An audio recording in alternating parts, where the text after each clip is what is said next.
দুদিকই খোলা। শ্রীকৃষ্ণ ঠাকুরের হাতে যে বাঁশিটা থাকতো তার দুদিকই ওপেন, এইভাবে বাজাতে এপারেও ওপেন এপারেও ওপেন। ঠাকুরের হাতে যে বাঁশিটা থাকে সেটা হচ্ছে ওপেন পাইপ, যার দুদিক খোলা। ক্লোজ পাইপটা কি? হোমিওপ্যাথি ওষুধের যে কাঁচের শিশি হয় সেইটা হচ্ছে ক্লোজ পাইপ। এটার অর্থ যে পাইপের একদিক বন্ধ একদিক খোলা সেটাকে বদ্ধনল বলছি।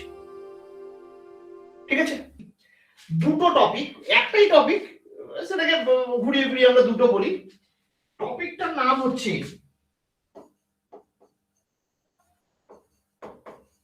Open pipe and close pipe. ঠিক আছে, বাংলাতে বললে হয় খোলা নল ও বদ্ধ নল, এইটা। অথবা আরো একটা কথা আমরা বলতে পারি এটার সঙ্গে, সেটা হচ্ছে যে ফিজিক্স অফ স্ট্রিং।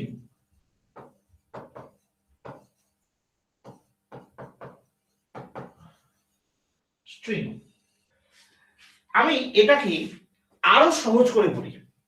আরো সহজ বলতে এই যে দুটো লিখেছি, বেসিক্যালি আমি এটাকে বলতে পারছি গিটার, GUITAR, গিটার।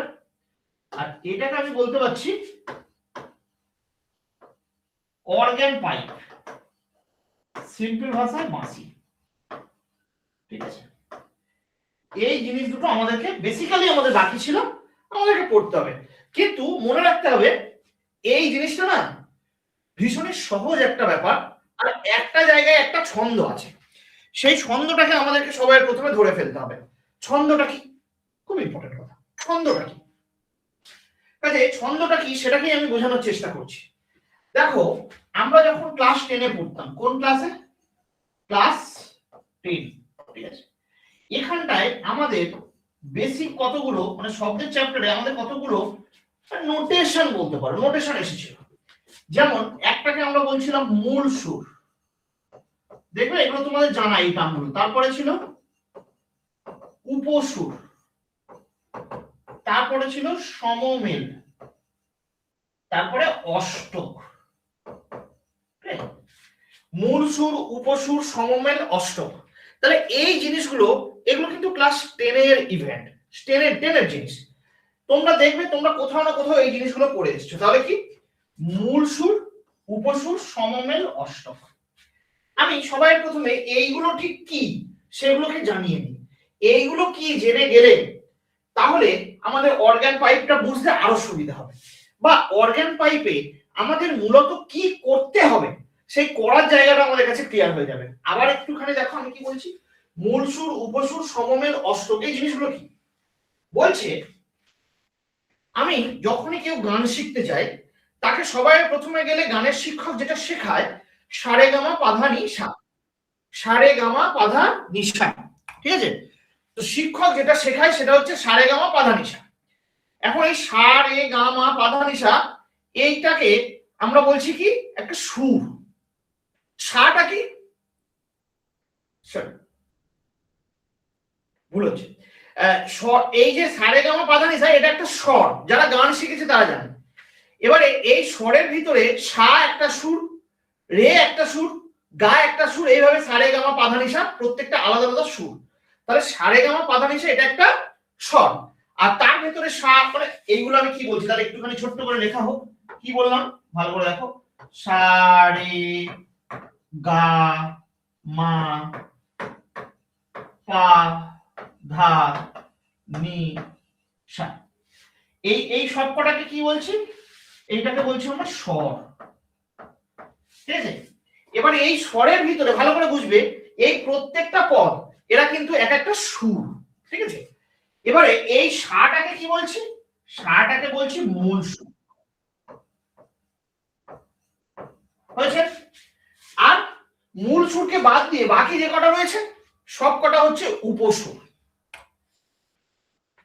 মূল সুরকে বাদ দিয়ে সব কটা হচ্ছে উপসুর। তাহলে এখান থেকে এই পর্যন্ত এই যে পুরো লাইনটা এটা হয়ে গেল উপসুর। ঠিক আছে, তাহলে একটা জিনিস ভালো করে বোঝো, টোটালটা স্বর, স্বরে উপস্থিত সুরগুলির ভিতরে যেটা কম্পাঙ্ক সর্বনিম্ন তাকে আমরা মূল সুর বলছি। দ্যাট ইজ এই সাটা হচ্ছে মূল সুর। স্বরে উপস্থিত সুরগুলির মধ্যে মূল সুরকে বাদ দিয়ে সবগুলো বাকিগুলো হচ্ছে উপসুর। এইবারে একটা জিনিস এখানে বুঝতে হবে, এই উপসুরগুলোর ভিতরে যারা মূল সুরের গুণিতক তাদেরকে বলা হয় সমমেল। আবার স্বরে উপস্থিত এই উপসুরগুলি বা সুরগুলির মধ্যে যার কম্পাঙ্ক মূল সুরের দ্বিগুণ তাকে বলা হবে অষ্টক। এই পুরো বিষয়টাকে আমি অন্যভাবে আরো একটু ভালো করে বোঝানোর চেষ্টা করছি। কিরকম চেষ্টা, ভালো করে লক্ষ্য করো। ধরে নাও আমি এখানে একটু সংখ্যা লিখছি। কিরকম আমি লিখছি, একটু কালিটা চেঞ্জ করা হোক, তাহলে ব্যাপারটা আরো মনোগ্রাহী হবে। কিরকম হচ্ছে, আমি লিখছি 2 3 4 5 6 7 8। দেখো এখানে কিছুই লিখিনি, 2 3 4 5 6 7 8। এই কটা ধরে নাও একটা স্বর, তাহলে এর ভিতরে সবচেয়ে কম কম্পাঙ্ক কি? এইটা। তাহলে এইটাকে আমরা কি বলবো? এইটাকে আমরা বলবো স্যার এটা মূল সুর। তাহলে এই বাকিগুলো হচ্ছে স্যার, এই বাকিগুলো হচ্ছে সবগুলো উপসুর। মূল সুরকে বাদ দিয়ে বাকি সব উপসুর হয়। আর এই পুরো এই কন্টেন্টটাকে আমরা কি বলতে পারি? এইখান থেকে এই পুরো নাম্বারটা যেটা নীল কালির ভিতরে লেখা হচ্ছে, এইটাকে আমরা বলবো স্যার স্বর।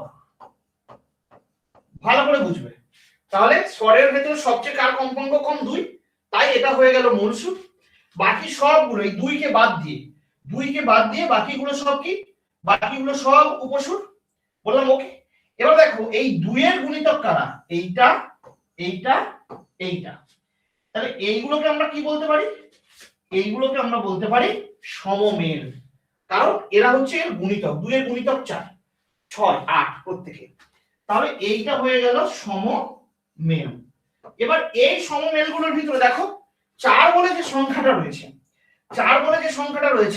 এই 4 বলে এই সংখ্যাটা এর দ্বিগুণ, এইটা দ্বিগুণ, তাই এটা হয়ে যাবে অষ্টক। ঠিক আছে, বলো বুঝতে পেরেছে না পারেনি? সবাই মিলে একবার সিগন্যাল দাও, বুঝতে পেরেছে না পারেনি? সবাই মিলে মানে সবাই মিলে। ঠিক আছে স্যার? হ্যাঁ বলো স্যার কি? তাহলে ওটাও সৈকত বুঝতে পারছি না। দ্বিগুণ তো 8। তাহলে সৈকত স্যার শুনতে পাচ্ছেন? না, হ্যাঁ বল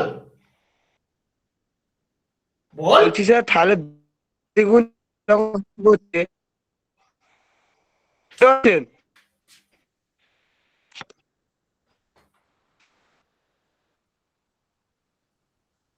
সৈকত বল।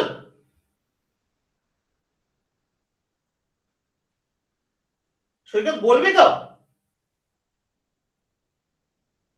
আচ্ছা আমি তো শুনতে পাচ্ছিলাম না, তোরা কি শুনতে পাচ্ছিলি সৈকতের কথা?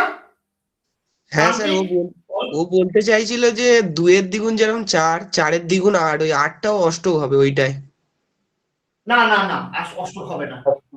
আশা করি সৈকত, যদি তোমার কোশ্চেন এটা হয় যে 4 এর দ্বিগুণ তো এটা রয়েছে, কিন্তু অষ্টকের ডেফিনেশনই হচ্ছে যেটা মূল সুরের দ্বিগুণ, সেটাই অষ্টক। কাজে কনফিউশনের কোনো জায়গা নেই, যেটা মূল সুরের দ্বিগুণ সেটাই অষ্টক। অষ্টক মানে স্পেশালি যদি একে আমরা বলতে চাই, যেটা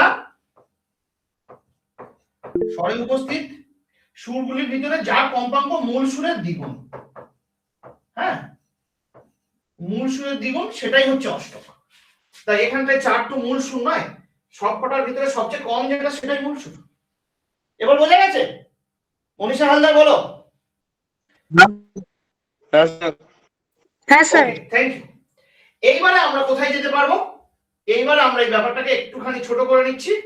ছোট করে নিয়ে আমরা চলে যাচ্ছি, খাতার উপরে তোমরা হেডিং লেখো, খোলা নল বন্ধ নল। আচ্ছা এখানে আমি একটু বলে রাখি, ভালো করে বুঝবে আমি ঠিক কি বলতে চাইছি। এইটা যদি তোমাদের পুরো খাতা হয়, পেজ, ঠিক আছে, ভালো করে দেখো, পেজটাকে মাঝখান থেকে মুড়ে নিলে এখানে একটা স্পট করবে, এর একদিকে লিখবে খোলা নল, একদিকে লিখবে বদ্ধ নল। অর্থাৎ দুটোকে কম্পেয়ার করে একসাথে পড়বো। আশা করি বুঝতে পেরেছো। তোমার নোটস যেটা আমি পাঠিয়েছি এটাতে হয়তো খোলা নল আর বদ্ধ নল করে 5 পাতা আছে, কিন্তু তোমার ক্ষেত্রে ওটা 1 পাতা বা 1.25 পাতার ভেতর হয়ে যাবে, 1.5 পাতার ভেতর পুরোটা কমপ্লিট হয়ে যাবে। 5 পাতার কাজ 1.5 পাতায়।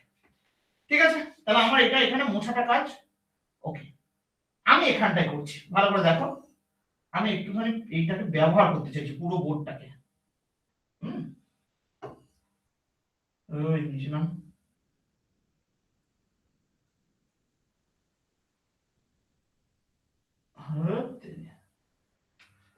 দেখো আমি পুরো বোর্ডটাকে দুভাগ করে নিচ্ছি। এটা দেখে একটু ফিচার্সটাকে কাজে লাগাই তো, কিছু আছে এখানে ফিচার্স।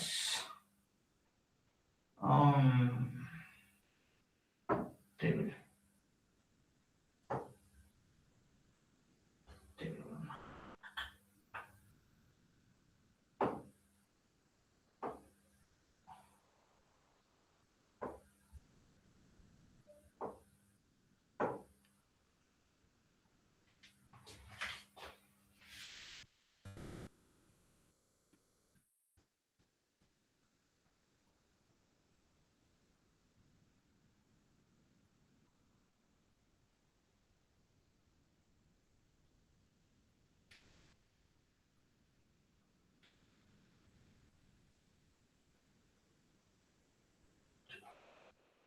আচ্ছা, আমি না ওই এটা করতে চাইছি কিন্তু হচ্ছে না কেন?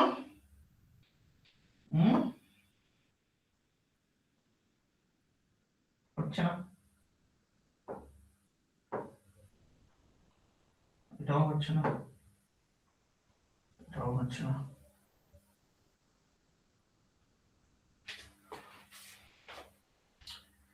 আচ্ছা, এগুলো শিখতে হবে, আমি সময় পাবো শিখে নেবো। দেখো আমি একটুখানি তোমাদেরকে বোঝাতে চাই কি কেসটা। আমি পুরো এই পেজটাকে দুভাগ করে নিচ্ছি। আমি একদিকটায় লিখছি, কি লিখতে চাই? আমি একদিকে লিখতে চাইছি ওপেন পাইপ, আর একদিকে লিখতে চাইছি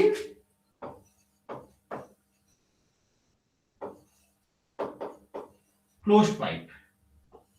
তার মানে এটা বদ্ধ নল, আর এইটার অর্থ হয়ে গেল স্যার এটা খোলা নল। দেখতে পেয়েছি? এবারে তোমাদেরকে একটা জিনিস আমি বলি, সেটা হচ্ছে যে যেটা ক্লোজ পাইপ, ক্লোজ পাইপটা কি? হোমিওপ্যাথি ওষুধের যে কাঁচের শিশি হয় সেইটা হচ্ছে ক্লোজ পাইপ। এটার অর্থ যে পাইপের একদিক বন্ধ একদিক খোলা সেটাকে বদ্ধ নল বলছি। ঠিক আছে? আর কি, যে পাইপের দুদিকই খোলা, শ্রীকৃষ্ণ ঠাকুরের হাতে যে বাঁশিটা থাকতো তার দুদিকই ওপেন, এইভাবে বাজাতে এপারেও ওপেন এপারেও ওপেন। তো কৃষ্ণ ঠাকুরের হাতে যে বাঁশিটা থাকে সেটা হচ্ছে ওপেন পাইপ, যার দুদিক খোলা। তাহলে খোলা নল আর বদ্ধ নলের ব্যাপারটা এটা। তাহলে ক্লোজ পাইপ মানে কি স্যার? ক্লোজ পাইপ মানে হচ্ছে, খেয়াল করো আমি কি বলছি, ক্লোজ পাইপ মানে হচ্ছে একটা দিক বন্ধ, ঠিক আছে? আর ওপেন পাইপ মানে হচ্ছে দুদিক খোলা। এই হচ্ছে ওপেন পাইপ আর ক্লোজ পাইপ। এবার একটা জিনিস মাথার ভিতরে ঢুকিয়ে নিতে হবে, সেটা কি? যেখানে ওপেন প্রান্ত খোলা প্রান্ত সেখানে সবসময় সুস্পন্দ বিন্দু, আর যেখানে ক্লোজ প্রান্ত সেখানে সবসময় নিষ্পন্দ বিন্দু। ঠিক আছে? তাহলে ভালো করে বোঝার চেষ্টা করো আমি কি বললাম। এইখানটায় সুস্পন্দ বিন্দু, এইখানটায় সুস্পন্দ বিন্দু। ঠিক আছে? খেয়াল করবে আমি কি বলছি। আমি বলছি এইখানটায় সুস্পন্দ বিন্দু, এইখানটায় সুস্পন্দ বিন্দু, আর এটার ক্ষেত্রে এইখানটায় সুস্পন্দ বিন্দু হবে কিন্তু এই জায়গাটা নিষ্পন্দ বিন্দু হবে। ঠিক আছে? এবারে এখানে ওই যে চ্যাপ্টারটা ছিল না তরঙ্গের উপরিপাত স্থানু তরঙ্গ, সেখানটায় দেখবে সুস্পন্দ নিষ্পন্দ এসেছিল। আমি একবার মনে করাই পুরো বিষয়টা। এইরকম এখান থেকে এরকম করা হয়েছিল, এই দিক থেকে একটা এরকম তরঙ্গ গেছিল, আর একটা তরঙ্গ এসেছিল, ভালো করে বুঝবে কিরকম, এই দিক থেকে। ঠিক আছে? এই দিক থেকে একটা আর এই দিক থেকে একটা। এবার এই যে পয়েন্টগুলো ছিল এই পয়েন্টগুলোই বিস্তার ম্যাক্সিমাম, এগুলো সুস্পন্দ, আর এই পয়েন্টগুলো নিষ্পন্দ। খেয়াল আছে? খেয়াল করে? তাহলে যেখানে বিস্তার সবচেয়ে বেশি হয় সেটা সুস্পন্দ, যেখানে বিস্তার সবচেয়ে কম হয় সেটা নিষ্পন্দ হয়। এবার যেখানে নিষ্পন্দ হয়েছে ভালো করে বোঝার চেষ্টা করো, তাহলে নিশ্চয়ই সেখানে এইরকম কোনো পয়েন্ট তৈরি হয়েছে এই জায়গাটায়, আর নিষ্পন্দর পরেই সুস্পন্দ অবস্থান করে। তার মানে এটার ক্ষেত্রে তরঙ্গটা ঠিক এই রকমই হতে পারে। কিন্তু দুটো সুস্পন্দর মাঝে নিঃসন্দেহে একটা নিষ্পন্দ থাকে। তাহলে এই যে দুটো সুস্পন্দ রয়েছে এর মাঝে অবশ্যই একটা নিষ্পন্দ রয়েছে। তার মানে কেসটা কি রকম? এক্ষেত্রে প্রথম যে কম্পাঙ্কটা সম্ভব সেটাই। কথা কি বোঝাতে পারলাম?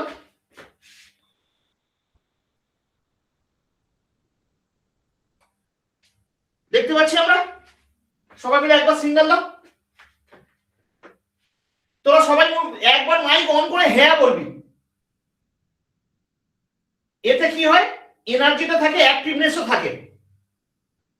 ওই রকম ওই লাইট দেওয়ার দরকার নেই, আমি তো এপারে তাকিয়ে আছি। ঠিক আছে, সবাই মিলে একবার জোরে বল হ্যাঁ।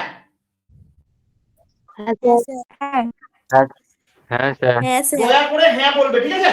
আচ্ছা, এবার দেখো কেসটা কি হলো ভালো করে বুঝবে। এবারে আমি এখানটা একটা জিনিস ভাবছি, আমি যে পাইপটাকে নিয়েছি সেই পাইপের যে লেন্থ, এই লেন্থটা এল, এখানেও যে পাইপের লেন্থ চেঞ্জ হবে না। পাইপের লেন্থ কেন চেঞ্জ হবে? শুধু মোড অফ ভাইব্রেশন চেঞ্জ হবে। পাইপের লেন্থ হচ্ছে এম, ঠিক আছে? এবারে তুমি একটা জিনিস দেখো, এখানে এল মানে কত? এখানে একটা সুস্পন্দ, মাঝে নিষ্পন্দ, নিষ্পন্দ পরে আবার সুস্পন্দ। তার মানে এখান থেকে এই পর্যন্ত, এখান থেকে এই পর্যন্ত ডিসটেন্স কত? λ/4 প্লাস λ/4। দুটো λ/4 মানে কি 2 λ/4। এটার অর্থ λ/2।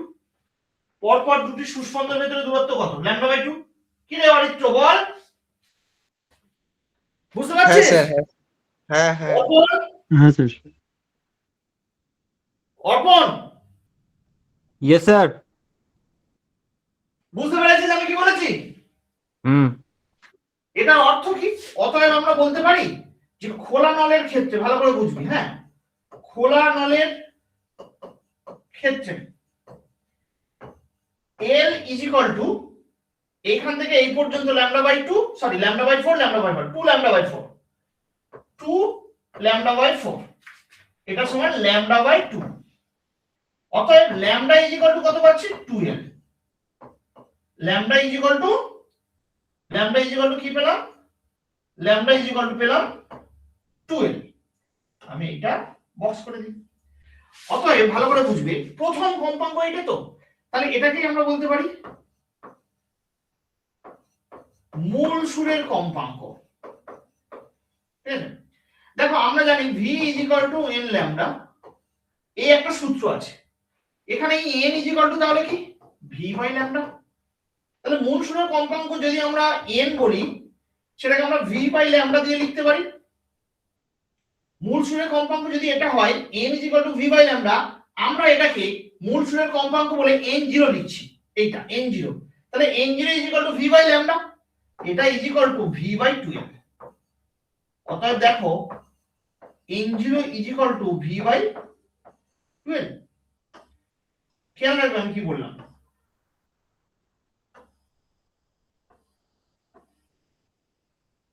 n0 is equal to v by 12, এইটা হচ্ছে খোলা নলের মূল সুরের কম্পাঙ্ক।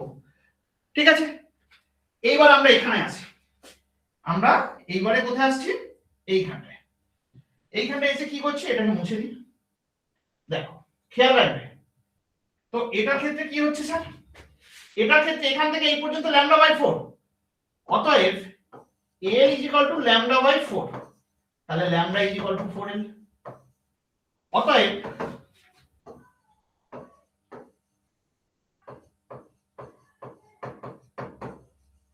মূল সুরের কম্পাঙ্ক, হ্যাঁ মূল সুরের কম্পাঙ্ক কি হবে? সেই n0 ইজ ইকুয়াল টু কি হবে? সূত্রই একই v বাই ল্যামডা, কিন্তু এক্ষেত্রে lambda is equal to 4l। তাহলে এখানটায় আমরা কি লিখব? v by 4l। অতএব ভালো করে খেয়াল রাখো, অতএব n0 is equal to v by 4l, n0 is equal to v by 4l। তাহলে একটা জিনিস তুমি ব্যাপারটা দেখো, তোমাকে হয়তো একটা ছোট্ট অঙ্ক তুলে দিল, একটা পাইপের দৈর্ঘ্য বলে দিয়েছে, সেটা ক্লোজ পাইপ বলে তার মূল সুরের কম্পাঙ্ক কত। বায়ুতে শব্দের বেগ তুমি জানো, এই যে ভিটা তুমি লিখছো, এই যে ভিটা, এই ভিটা হচ্ছে 340 মিটার পার সেকেন্ড। বায়ুতে শব্দের বেগ, বায়ুতে শব্দের বেগ, ওই যে নিউটনের ল্যাপ্লাস হয়েছিল না, সেখানটা এটা করেছিলাম। এই ভিটাও সেম, এই ভিটা হচ্ছে বায়ুতে শব্দের বেগ 340, তাই তো? ও এটা equal to 340 metre per second বায়ুতে শব্দের বেগ। কথা বোঝা গেল? আমরা বললাম ওকে, হেভি বুঝতে পেরেছি। এইবারে দেখো, আমি এটাকে ধীরে ধীরে উপরে তুলছি, ঠিক আছে? হয়ে গেল, সাইডে সরবি না ভাই, সাইডে সরবি না, ঠিক আছে? এবার আমরা কি করতে চলেছি দেখো, আমরা এইবার এই যে দাগটা সেটাকে কন্টিনিউ করি ভালো করে ভাবে। আমরা সেকেন্ড মোড অফ ভাইব্রেশনে আসছি, এদিকটায় আছে ওপেন, তাহলে এটা হচ্ছে ফার্স্ট ছিল, এটা হচ্ছে second mode of vibration, second mode of vibration. এটা কি হবে স্যার? ওই একই কাজ, সবার প্রথমে আমরা টাক করে এটা নিলাম, এদিকটা আমাদের ওপেন পাইপ, এদিকটা আমাদের ক্লোজ পাইপ, ঠিক আছে? ওকে, এবার একটা জিনিস খেয়াল রাখবে, পাইপের দৈর্ঘ্য কি চেঞ্জ হয়েছে না? এখনো এইটা এল আছে, এখনো এইটা এল আছে। এবারে ফিজিক্সটাকে মনে রাখবে। ফিজিক্সটা কি? ফিজিক্স হচ্ছে যেটা ক্লোজ প্রান্ত সেখানে নিস্পন্দ বিন্দু, যেটা ওপেন প্রান্ত খোলা দিক সেখানে সুস্পন্দ বিন্দু তৈরি হবে, কিন্তু লজিকটা চেঞ্জ হবে না। অর্থাৎ খোলা প্রান্তে সবসময় সুস্পন্দ আর ক্লোজ প্রান্তে সবসময় নিস্পন্দ। কিন্তু সেকেন্ড মোডটা কি? সেকেন্ড মোড হচ্ছে যতগুলো করে নিস্পন্দ বিন্দু ছিল তার সংখ্যা 1 করে বেড়ে যাবে। তাহলে এটার ক্ষেত্রে দেখো, আগে নিস্পন্দ বিন্দু এই পজিশনে একটা ছিল, এই পয়েন্ট আর এই পয়েন্টে সুস্পন্দ ছিল, এখন নিস্পন্দ সংখ্যা বেড়ে যাবে। কিন্তু তার আগে মনে রাখতে হবে যে এইখানটা আর এইখানটায় সুস্পন্দ এটা ফিক্সড, এটার ক্ষেত্রে এখানে সুস্পন্দ ফিক্সড, এখানে নিস্পন্দ ফিক্সড, কিন্তু এর মাঝে যে নিস্পন্দ সংখ্যা 1 করে বেড়ে যাবে। তাহলে কি হবে কেসটা? কেস হচ্ছে ঠিক এই রকম, খেয়াল করবে আমি কি বলছি না, এটার ক্ষেত্রে এখানে একটা নিস্পন্দ হবে, এটার ক্ষেত্রে এখানে একটা নিস্পন্দ হবে, দুটো নিস্পন্দের মাঝে একটা, এখানে কি ছিল আগে একটা নিস্পন্দ ছিল, তাহলে এখানে দুটো নিস্পন্দ হবে, তাহলে এই রকম হবে কেসটা।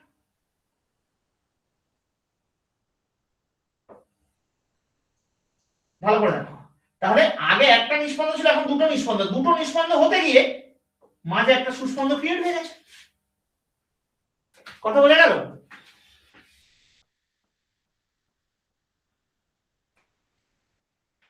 ভালো করে লক্ষ্য করো। তার মানে তুমি যদি এর আগের ছবিটার সঙ্গে এটাকে করো, আগে দুটো সুস্পন্দ ছিল এখন তিনটে সুস্পন্দ হয়েছে, এইভাবে ভাবতে পারি। অথবা আগে একটা নিস্পন্দ ছিল এখন দুটো নিস্পন্দ হয়েছে, এইভাবেও ভাবতে পারি। যা সংখ্যা ছিল তার থেকে 1 করে বেড়ে যাবে। এটার ক্ষেত্রে তাহলে কি হবে? আগে একটা নিস্পন্দ ছিল এখন দুটো নিস্পন্দ হবে, ঠিক আছে? তাহলে এইখানে সুস্পন্দ আছে, এর পরে নিস্পন্দ হয়ে যাচ্ছে, আর যেখানে নিস্পন্দ হওয়ার কথা ক্লোজ প্রান্তে, তার মানে আগে একটা সুস্পন্দ ছিল এখন দুটো সুস্পন্দ। এটা হচ্ছে সেকেন্ড মোড অফ ভাইব্রেশন এটার ক্ষেত্রে। তাহলে এটার ক্ষেত্রে এটা কি হয়ে গেল? সেকেন্ড মোড অফ ভাইব্রেশন, দ্বিতীয় টাইপের কম্পন, ঠিক আছে? এবার ওই একই গল্প আমরা রিপিট করব। দেখো ছন্দটাকে ধরার চেষ্টা করো। তার মানে এখানে এল ইকুয়াল টু কি হচ্ছে, এইটা সুস্পন্দ তারপরে এটা নিস্পন্দ, তার মানে এটা λ/4, নিস্পন্দ পরে সুস্পন্দ λ/4, আবার λ/4, আবার λ/4, 4 λ/4।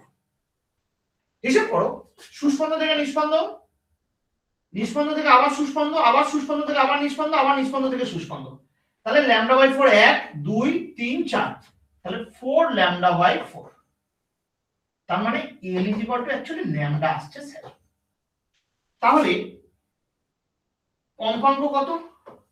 ভালো করে বুঝবেন, কম্পাঙ্ক কত? কম্পাঙ্ক হচ্ছে, এটাকে আমরা n দিয়ে লিখবো, n মানে অবশ্যই সেই v বাই ল্যামডা। এখন এটা যেহেতু আগেরটা n0 লিখেছিলাম তাই এটাকে n1 দিচ্ছি, এটাকে n1 দিচ্ছি, ঠিক আছে, n1। তাহলে এটা is equal to v by কি হচ্ছে l এর এই যে ল্যামডার ভ্যালু l, তাহলে v বাই l। এখন এই n1 এটা ইজ ইকুয়াল টু, আমি ইচ্ছা করে 2 দিলাম, 2 দিয়ে তাহলে v বাই নিচে 12 লিখতে হবে। এবার দেখো v বাই 12 মানে তো n0, এখানে লেখা আছে v বাই 12 মানে n0, তাহলে আমরা এটাকে কি লিখতে পারি 2n0, 2n0, ঠিক আছে। দেখো আমরা কি লিখতে পারি 2n0, তাহলে আমরা কি বলতে পারি খোলা নলের ক্ষেত্রে দ্বিতীয় যে কম্পাঙ্ক সেটাই হচ্ছে অষ্টক। তাহলে এই জায়গায় ছোট্ট ছোট্ট করে ফিজিক্স বেরিয়ে আসছে, দেখো কি হচ্ছে কেসটা,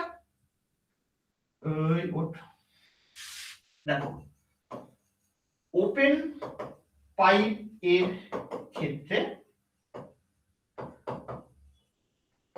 দ্বিতীয় কম্পাঙ্ক তার অষ্টক, বা এরকমও বলতে পারো, ভালো করে বুঝবে।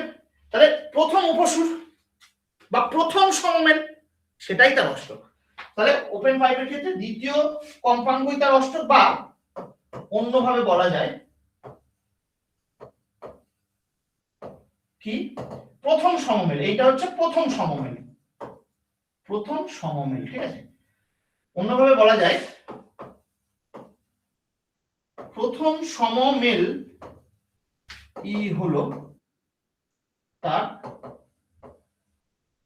অষ্টক, প্রথম সমমেলই হলো তার অষ্টক।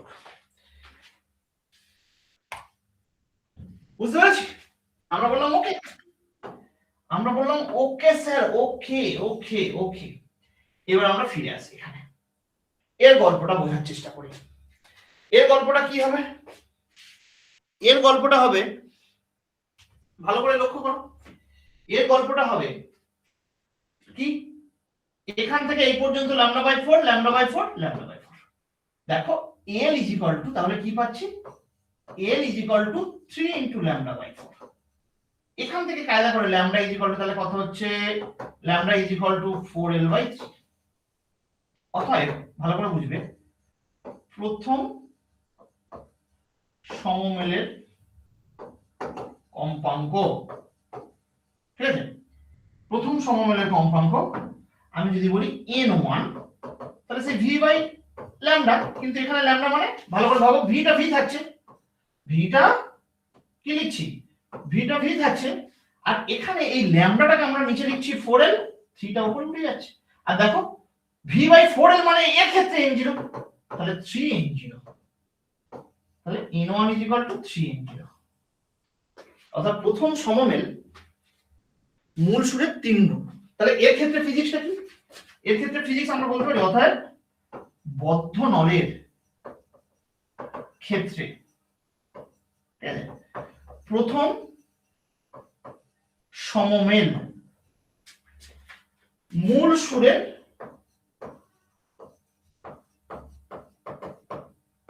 3 গুণ হয়। বলো কি ফ্যান্টাস্টিক না? এগুলোকে সব এরকম অ্যানালিটিক্যাল ওয়েতে মনে রাখতে হবে। এই পর্যন্ত আমরা করলাম, কিছুই নয়, জাস্ট দেখো কিচ্ছু করা হয়নি, সামান্য একটা কাজ করা হয়েছে, ঠিক আছে। আচ্ছা এবার আমি এই জায়গাটায় 3 নম্বরটাকেও সাজিয়ে দিই লাস্ট, সেই জন্য আমার এইটাকে একটা পেজে করার চেষ্টা, ঠিক আছে। আর তোর না ভাই, আর হবে না, বেশ। তাহলে দেখো সেই একই কাজ করছি আমি সবার প্রথমে, এটা হচ্ছে দ্বিতীয় সমমেল আমরা করতে যাচ্ছি, দ্বিতীয় সমমেল, ঠিক আছে। এটাকে আমরা কি লিখবো এবার, দ্বিতীয় সমমেল। তাহলে আমাদের এই জায়গাটা এটা কি আছে স্যার, এটা আমাদের আছে ওপেন পাইপ, এটা আমাদের কি আছে স্যার, এটা আমাদের আছে ক্লোজ পাইপ। আর কি কি আমরা জানতে পারি স্যার, আমরা জানতে পারি এর লেন্থ এখনো সেই এল আছে, এরও লেন্থ এখন সেই এর আছে, ম্যাজিকটাকে ধরার চেষ্টা করো। আর কি না ওই একই, ওপেন প্রান্তে অলওয়েজ সুস্পন্দ বিন্দু আর ক্লোজ প্রান্তে অলওয়েজ নিস্পন্দ বিন্দু। বললাম ওকে। আর কি আগে যে স্টেপ ছিল তার থেকে এক এক করে বেড়ে যাবে। আগে দুটো নিস্পন্দ এসেছিল, এখন তিনটে নিস্পন্দ আসবে। তাহলে সেক্ষেত্রে ছবিটা কেমন হবে, এইটা হচ্ছে আমাদের প্রশ্ন। তাহলে এখানে একটা নিস্পন্দ দিচ্ছি, এখানে একটা নিস্পন্দ দিচ্ছি, এখানে একটা নিস্পন্দ দিচ্ছি, এবার দুটো নিস্পন্দ ঠিক মাঝে আরেকটা নিস্পন্দ দিচ্ছি। তাহলে এক্ষেত্রে কেসটা ঠিক এইরকম এইরকম। এবার এটাও নিস্পন্দ, এইটাও নিস্পন্দ, এই। তাহলে এই যে নিস্পন্দ গুলো হয়েছে এর মাঝের গুলো তাহলে সুস্পন্দ। কথা বোঝা গেল? এটার ক্ষেত্রে কি হবে ছবিটাকে দেখে নিই একটু। আগে ছিল একটা নিস্পন্দ দুটো নিস্পন্দ, এখন তিনটে নিস্পন্দ হবে। এর পজিশন তো ঠিক আছে, এখানে একটা ঠিক আছে, এর মাঝে একটা ঠিক আছে। তাহলে এর ক্ষেত্রে এই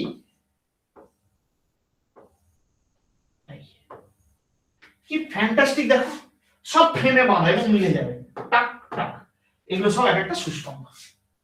তাহলে এবারে অ্যানালিসিস করি। এখন আমরা কি লিখবো ভালো করে লক্ষ্য করো।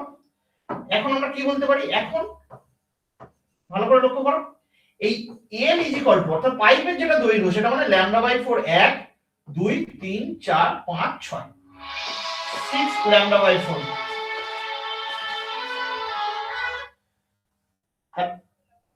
হ্যালো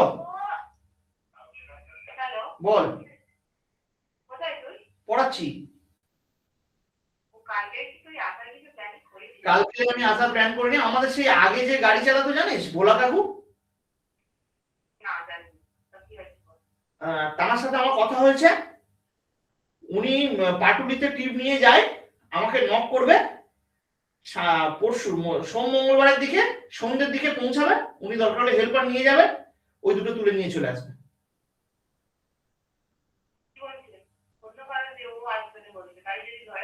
গাড়ি ধরবে না, ওদের মান্থলি করা আছে, সেটা ওদের রিস্ক, তো চাপ নিতে হবে না। সব বিষয়ে অত চাপ নিস না, আমি পড়িয়ে নি পরে কথা বলছি, ঠিক আছে? আমার এখানে আসবি, চলে আয়।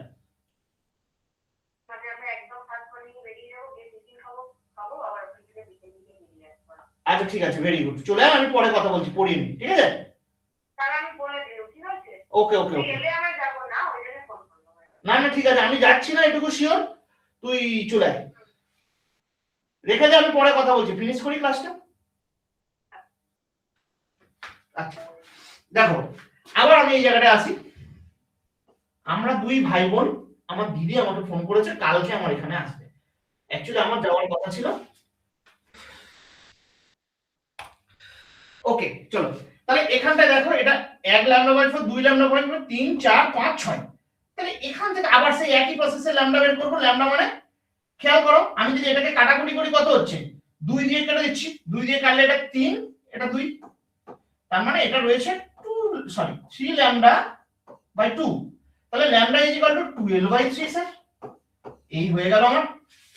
অতএব দ্বিতীয় সমমেল, ঠিক আছে, দ্বিতীয় সমমেল কি হবে, দ্বিতীয় সমমেল মানে n2 লিখবো।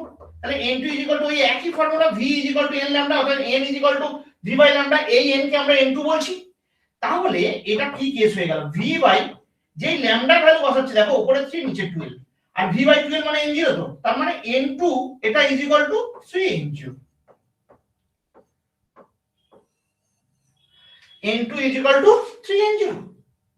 हमने बोला क्या बात, এইটা যদি 3n0 হয় তাহলে ফিজিক্সটা কি খেয়াল রাখবে। হ্যাঁ ফিজিক্সটা কি, ফিজিক্স এটা বলছে যে খোলা নলের ক্ষেত্রে, ভালো করে বাঁচবে, হ্যাঁ খোলা নলের ক্ষেত্রে, ঠিক আছে, খোলা নলের ক্ষেত্রে দ্বিতীয় সমমেল, ঠিক আছে, দ্বিতীয় সমমেল, ওকে, দ্বিতীয় সমমেল সর্বদা সর্বদা মূল সুরের, ঠিক আছে, মূল সুরের কম্পাঙ্কের 3 গুণ হয়। এই যে এক একটা ফিজিক্স বলে লাইন লিখছি, এই লাইনগুলোই তোমাদের কোশ্চেন। দেখাও যে কি দেখাতে হবে, খোলা নলের দ্বিতীয় সমমেল সর্বদা মূল সুরের কম্পাঙ্কের 3 গুণ। বাস, খেল খালাস। আমি আসছি এখান থেকে কি কি কোশ্চেন হবে, আগে কম্প্যাক্ট ওয়েতে পুরো বিষয়টাকে বুঝে নাও। এবারে এটার ক্ষেত্রে আমি আসছি, দেখো এটার ক্ষেত্রে কি হবে, ফর্মুলা কি, এখান থেকে এই পর্যন্ত λ/4, তার মানে একটা λ/4, দুটো λ/4, তিনটে, চারটে, পাঁচটা, তাহলে l = 5 λ/4। তাহলে λ কি হচ্ছে স্যার, 4l/5।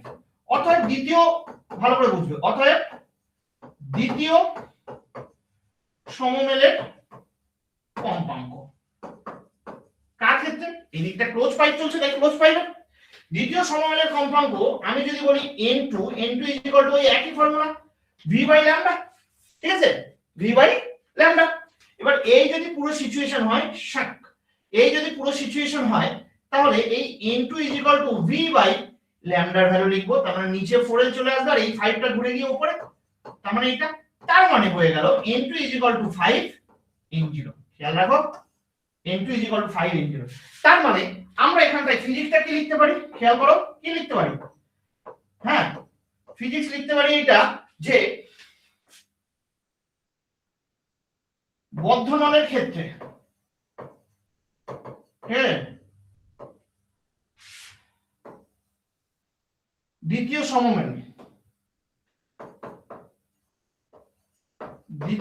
সমমেলের কম্পাঙ্ক মূল সুরের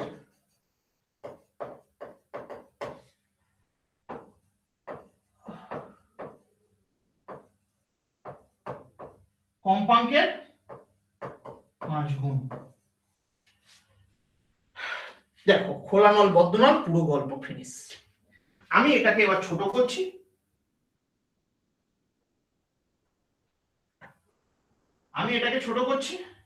করে সবটাকে একটা পেজে আনার চেষ্টা করছি। তোমাদের ক্ষেত্রে হয়তো সবটা একটা পেজে এলে তোমরা কিছু দেখতে পাবে না, ঠিক আছে, কিন্তু তোমরা যদি তোমাদের খাতাটার দিকে দেখো তাহলে তুমি বুঝতে পারবে কিছুই নেই পুরো ফিজিক্সটা। আমরা বারবার এই যে লেন্থ, এই লেন্থটার সঙ্গে সেখান থেকে ল্যামডা বের করে প্রথমে যেটা করেছি সেটা মূল সুরের কম্পাঙ্ক, দ্বিতীয়টার ক্ষেত্রে সেটা প্রথম সমমেল, তৃতীয় ক্ষেত্রে এটা দ্বিতীয় সমমেল বোঝাচ্ছে। ওই যে সমমেল, অষ্টক, উপসুর, মূল সুর সবকিছু সেই সংজ্ঞা অনুযায়ী চলেছে। এবার এখানে একটা জিনিস ক্লিয়ার, সেটা কি, যদি খোলা নল নিই, তুমি দেখো প্রথমে v/12 এসছে, মূল সুরের কম্পাঙ্ক খোলা নলের ক্ষেত্রে কি, খেয়াল করো n0 v/12, দ্বিতীয়টা কত এসছে দেখো 2 × v/12, তাহলে 2n0, তৃতীয়টা কি এসছে 3n0। তার মানে খোলা নলের ক্ষেত্রে ভালো করে ভাববে, n0 আছে, 2n0, 3n0, এরপর একটা 4n0, তারপর একটা 5n0, তার মানে জোড় বিজোড় উভয় প্রকার সমমেল উপস্থিত। খেয়াল করো, কিন্তু এটার ক্ষেত্রে কি হচ্ছে, এটার ক্ষেত্রে কি গল্প হচ্ছে দেখো, আমি নামালে তুমি বুঝতে পারবে স্যার কি বলতে চাইছে। প্রথমটা দেখো n0 = v/4l, ঠিক তার পরেরটা এসেছে দেখো 3v/4l অর্থাৎ 3n0, তারপরেরটা কি এসেছে, তারপরেরটা এসেছে 5n0। তার মানে বদ্ধ নলের ক্ষেত্রে শুধুমাত্র বিজোড় সমমেল উপস্থিত থাকে। তাহলে এই ফিজিক্সটাকে আমরা ছোট্ট করে সবাই শেষে লিখতে পারি, একদম বড় বড় করে সুন্দর করে এই ফিজিক্সটাকে আমরা এখানে লিখতে পারি। ভাই তুই এদিকে যা, কি লিখতে চাইছি কি লিখতে চলেছি সেটা খুব ইম্পর্টেন্ট। দেখো তাহলে এই জায়গাটায় বিশেষ মন্তব্য, ঠিক আছে, কি দেখো খোলা নলের ক্ষেত্রে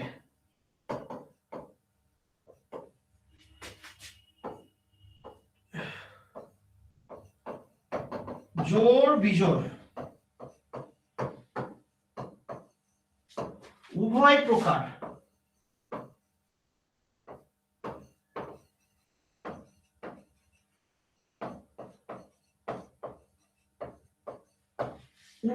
সমমেল উপস্থিত থাকে। খেয়াল রাখবে আমি কি বলছি, কিন্তু বদ্ধ নলের ক্ষেত্রে শুধুমাত্র, ওকে,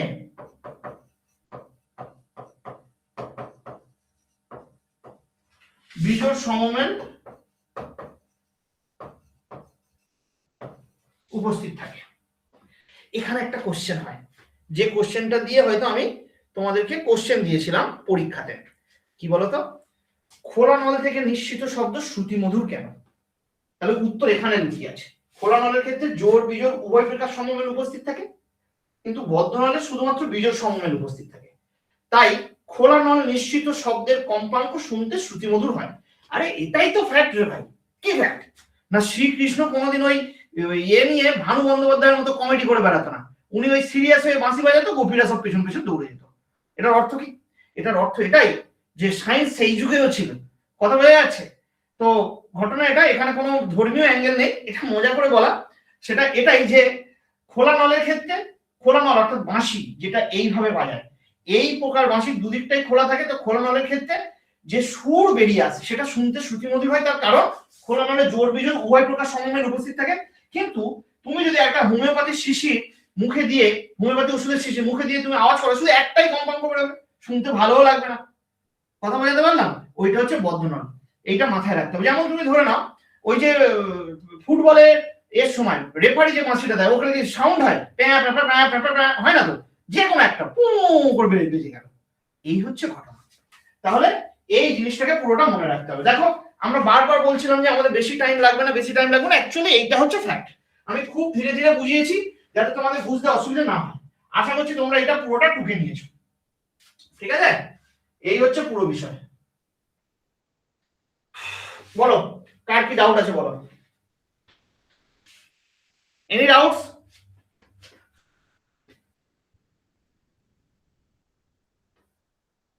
অনিমেষ দাস, কে অনিমেষ?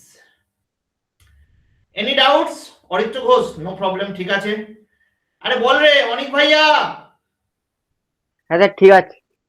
অর্পণ পাড়ুই, ঠিক আছে। ওকে। আচ্ছা সৈকত, বিশু। হ্যাঁ স্যার ঠিক আছে। বিশু আসেনি না হ্যাঁ আজকে? স্যার ডান।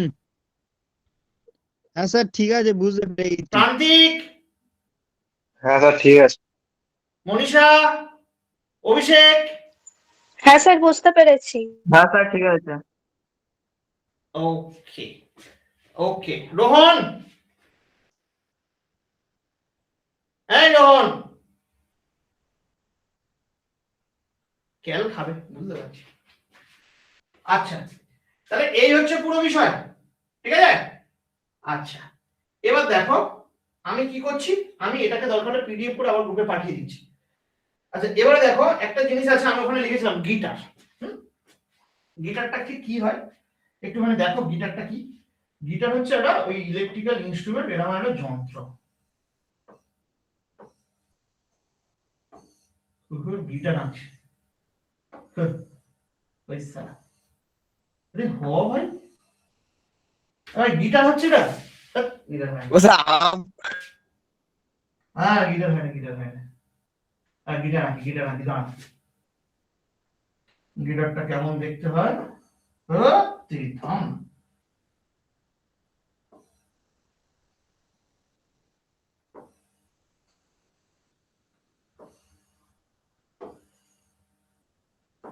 এটা অনেকটা তবু গিটার হয়েছে।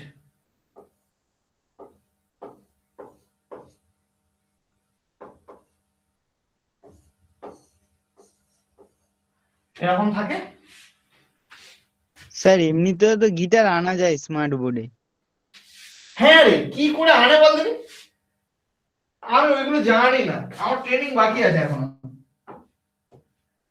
এবার দেখ তো গিটারের ক্ষেত্রে কি হয়, এরকম তার থাকে। এবার যারা গিটার বাজায় তারা ভালো করে ব্যাপারটা বলতে পারবে। আমরা এবারে গিটারের গল্পে যাচ্ছি। কি হচ্ছে কেসটা?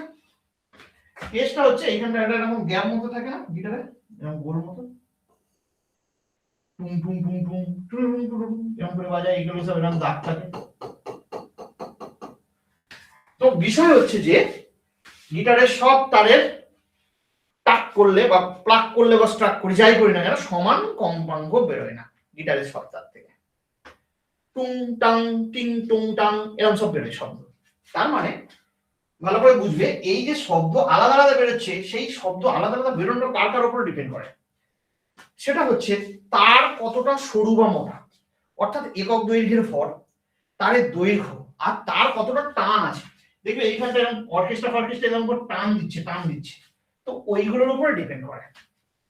তাহলে তিনটে বিষয়, একটা হচ্ছে তারের টান, টানকে টি দিয়ে লিখছি, এটা হচ্ছে টান, ঠিক আছে, একটা হচ্ছে লেন্থ দৈর্ঘ্য, আর একটা হচ্ছে এম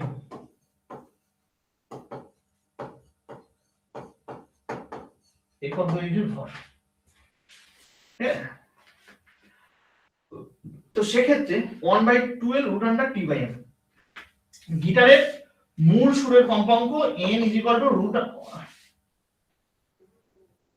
√1/12√T/m। এইটাকে জাস্ট মনে রাখ, এইটা এই গেল। এইবারে ভালো করে বুঝবে, এটা গিটারের যে কোনো একটা তারের মূল সুরের কম্পাঙ্ক, ঠিক আছে।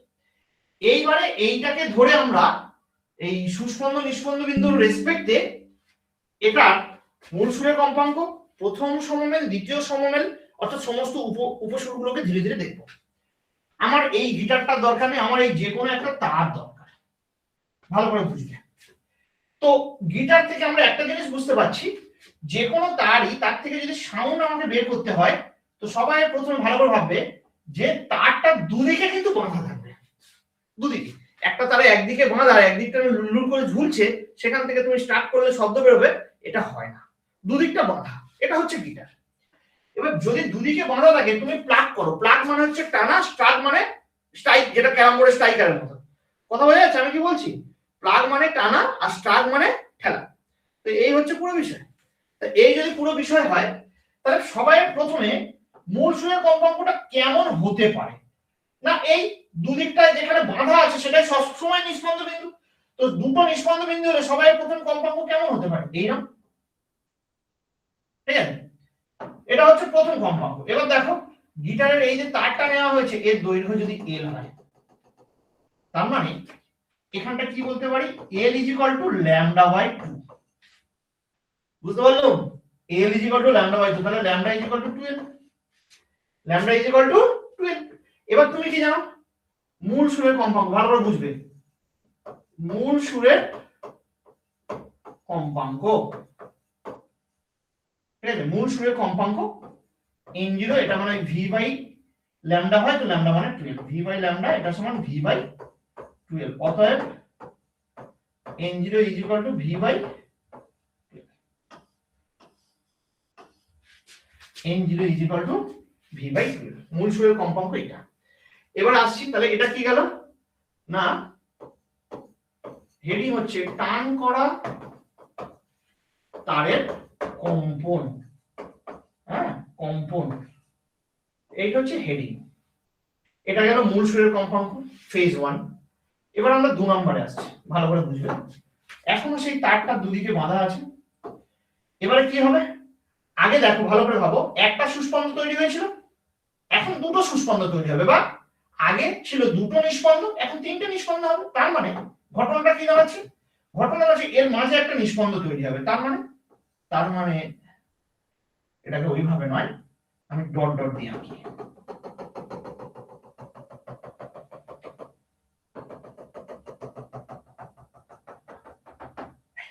তার মানে ভালো করে বুঝবেন, আমার কাছে প্রশ্ন হচ্ছে যে এই যেটা পাচ্ছি, এটা তো এখনো সেই 12ই আছে স্যার, তার মানে এখানে কি এলো স্যার, এখানে এলো এখান থেকে এই পর্যন্ত কত, ভালো করে হবে, এখানে একটা সুস্পন্দ, এখানে একটা সুস্পন্দ, তাহলে এখান থেকে এই পর্যন্ত λ/4, λ/2 মানে 2λ/4 ল্যামডা। তার মানে এখানে L = λ, L = λ, বুঝতে পেরেছি তো ক্যালকুলেশনের মাধ্যমে কিভাবে আসছে। এইটার যে দৈর্ঘ্য আছে না, এটা দৈর্ঘ্য L, নট 12। যা থাক,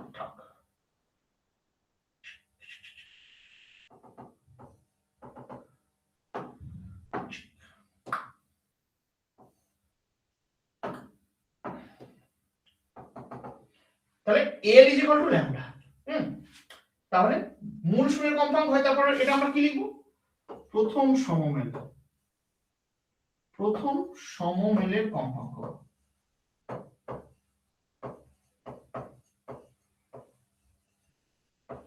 প্রথম সমমেলের কম্পাঙ্ক n1 লিখবো। n1 = v বাই ল্যামডা হয়, v বাই ল্যামডা। তার মানে এটা হয়ে যাবে v বাই ল্যামডার জায়গায় l। তার মানে আমি এটাকে কি করতে পারি, ভালো করে ভাবো, 2 ডট v বাই 2l। তার মানে এটা n1 = কি পাচ্ছি, 2n0।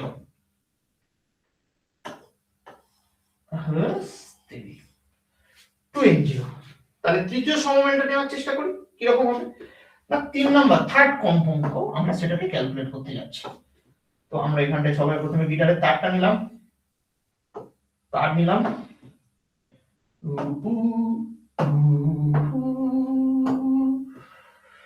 তাহলে আমরা কি এটা প্রথম সমমেল, এটা দ্বিতীয় সমমেল ক্যালকুলেট করতে যাচ্ছি। দেখো দ্বিতীয় সমমেল, ঠিক আছে।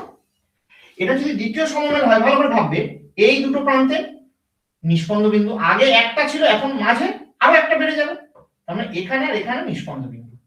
তার মানে কেসটা কি রকম হচ্ছে স্যার, এইটা। এবার তুমি সেই ভাবো, একই গল্প আছে, তারের দৈর্ঘ্য কত আছে, তারের দৈর্ঘ্য আছে এই যে, তারের দৈর্ঘ্য এখনো l আছে। তার মানে আমরা কি বলতে পারি, অতএব l = ভালো করে ভাববে 3 ল্যামডা বাই 2, এখান থেকে এই পর্যন্ত lambda by 2 lambda by 2 lambda by 2, 3 lambda by 2। অতএব ল্যামডা = কি হচ্ছে, 2l বাই 3।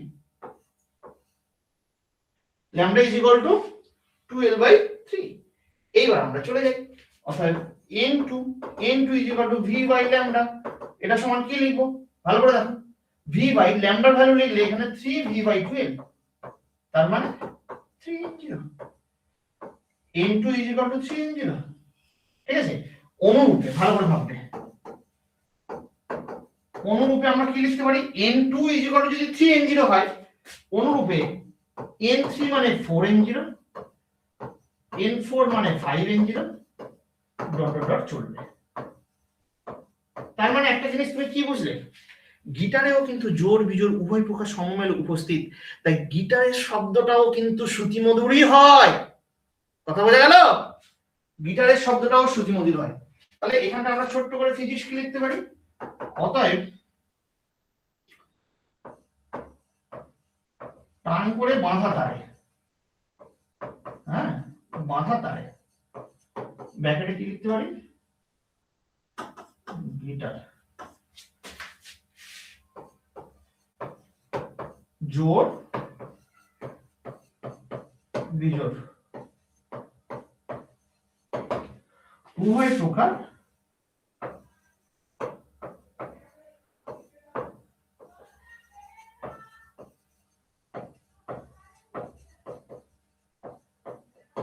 জোড় বিজোড় উভয় প্রকার সমমেল উপস্থিত।